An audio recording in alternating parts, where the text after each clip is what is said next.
Search मारो, अब देश डूबे, पता नहीं कितनों को ले डूबे।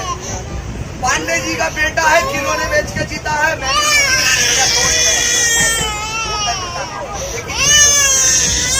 कहता क्या है मालूम है?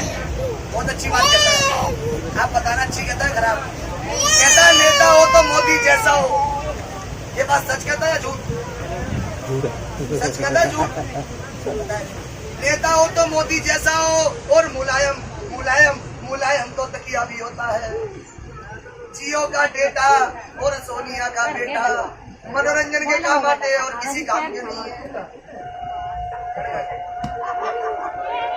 मैं नहीं कहता हूँ ये, वो कहता, मैं तो मजाक कर रहा था। जियो का डेटा और सोनिया का बेटा मनोरंजन के काम आते हैं। वीडियो देखो, टाइम पास करो, बस काम खत्म।